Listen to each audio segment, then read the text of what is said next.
Okay, so I really should have filmed this yesterday because I wasn't wearing any makeup yesterday, and I don't know if I'm going to cry talking about this, but this mascara I discovered 2 days ago really burns when you cry wearing it. Anywho, I should have recorded this yesterday because that's when it was a little bit more fresh. I mean, it still is fresh. I mean, honestly, maybe it is better for me to talk about it now. Topic of this video, you already know by the title, is losing a pet. And I have a golden doodle, as many of you know, and so it is not him that we're talking about. He is right now taking a nap on this chair, so he's still alive and thriving. He is going to turn 3 years old soon, this April. And so the pet I'm talking about is my family's Australian Shepherd. His name is Bear, or was Bear. And so he was a black tri Australian Shepherd. And my family had two black tri Australian Shepherds for a very long time. We lost Tesco first, and we just lost Bear this week.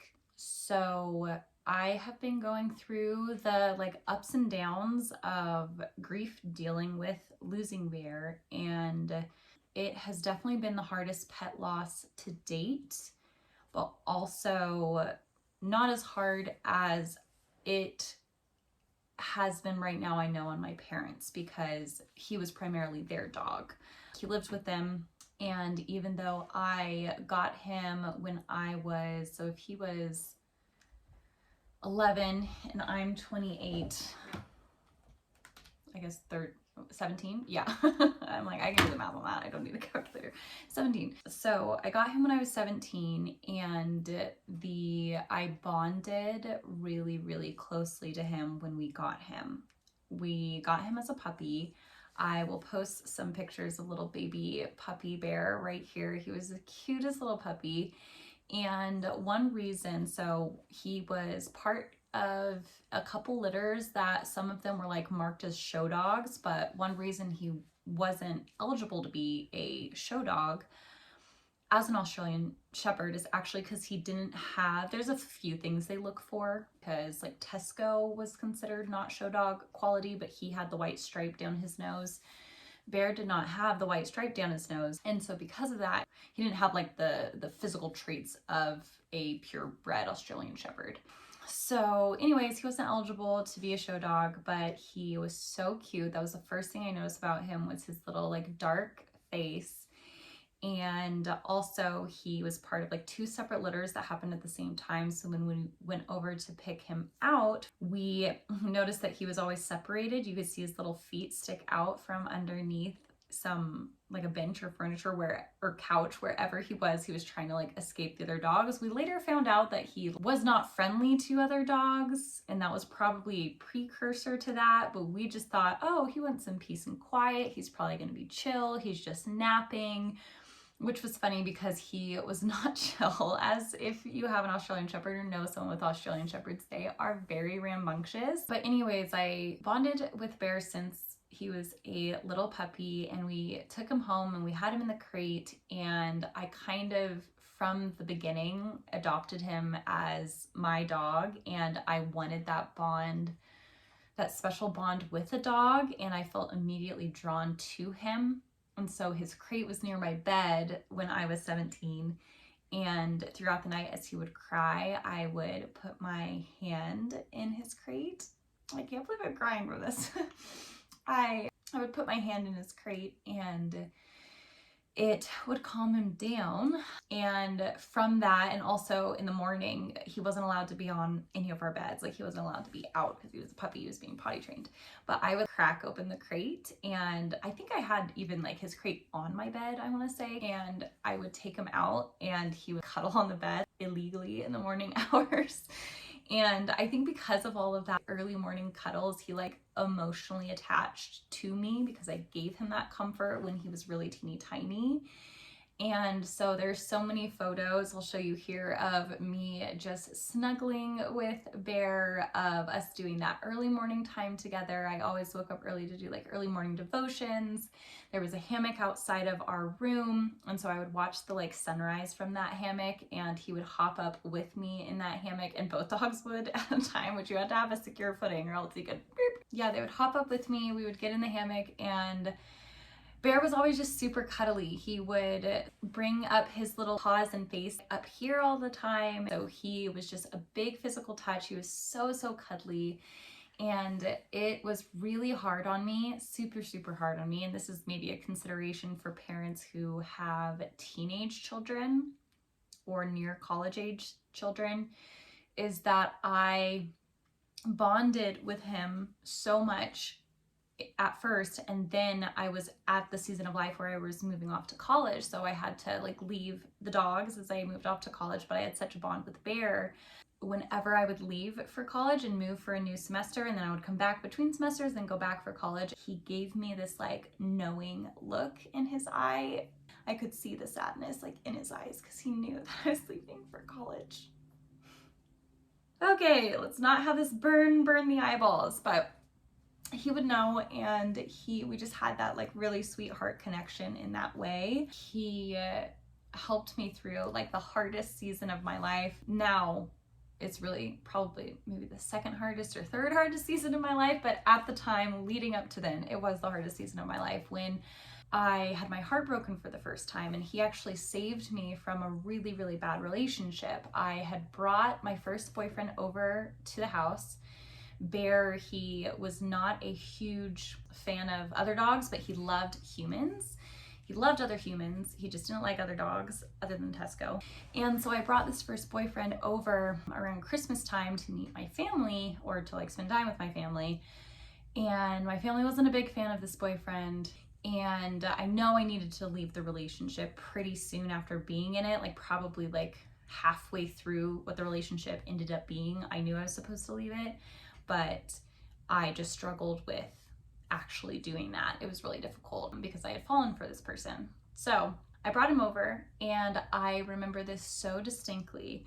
He was at the end of the hallway. My then boyfriend was at the end of the hallway, like coming out of the bathroom at the end of the hallway in our house, and Bear saw him and let out this deep, aggressive growl. Never saw him growl at a human, and it was so disturbing to me that he was growling at this guy.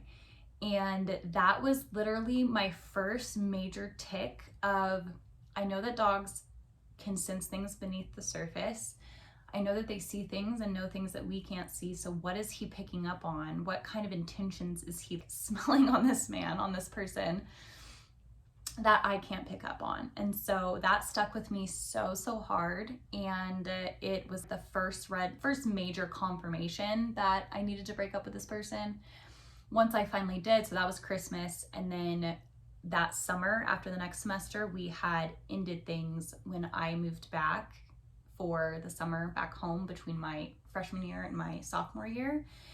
And we broke up around July, around my 19th birthday.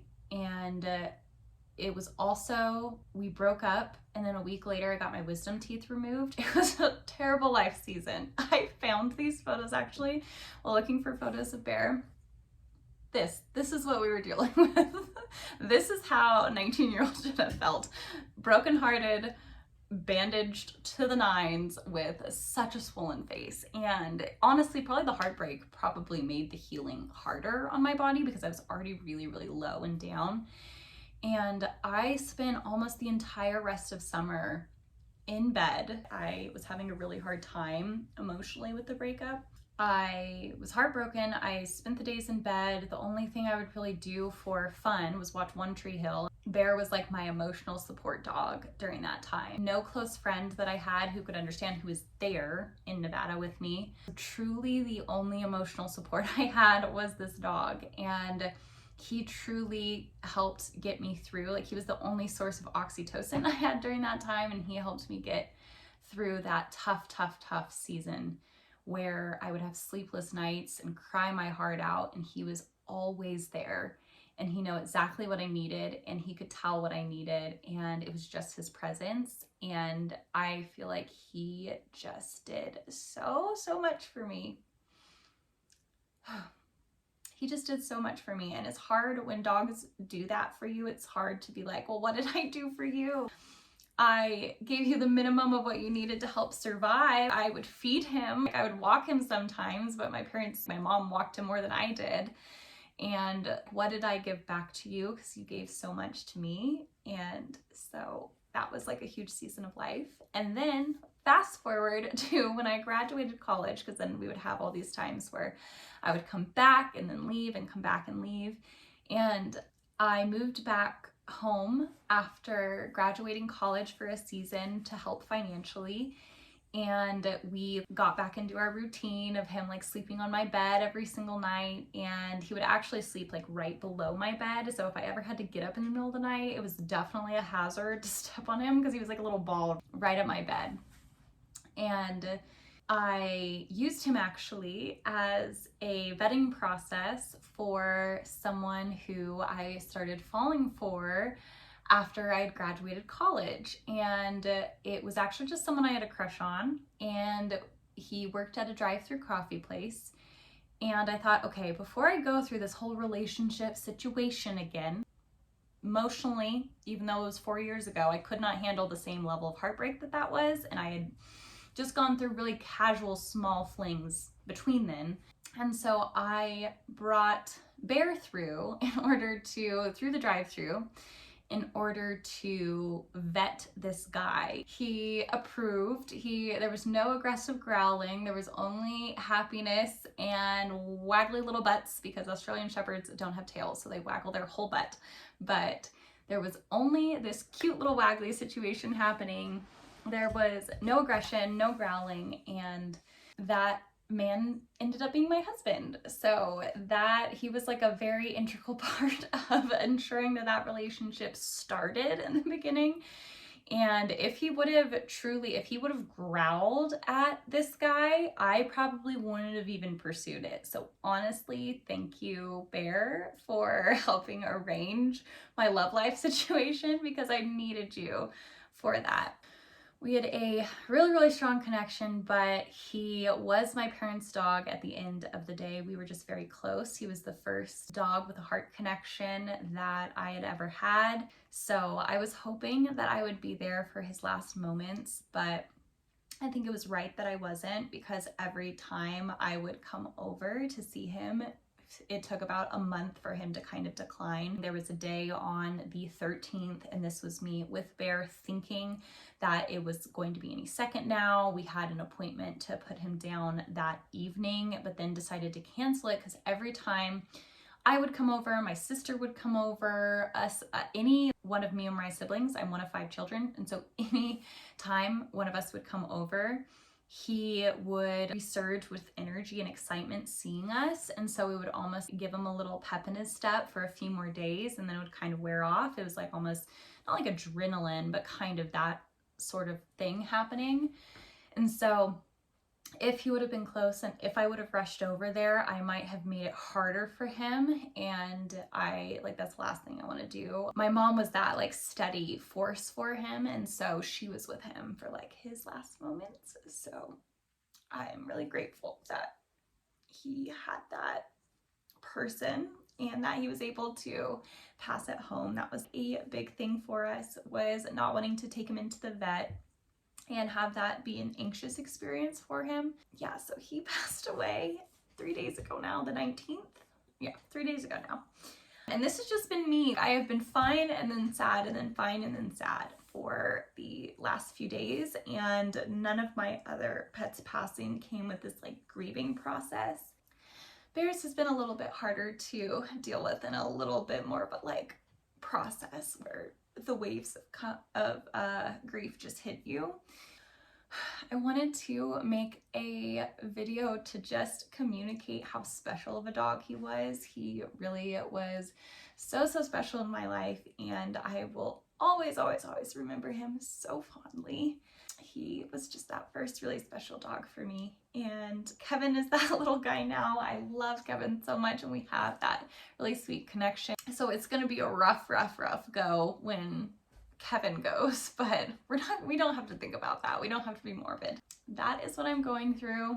And I just thank you so much for watching this video and processing it with me. I'm a big verbal processor, so I think I just needed to get this out in this format. So thank you so much for watching this video. I cannot wait to catch you on the next one.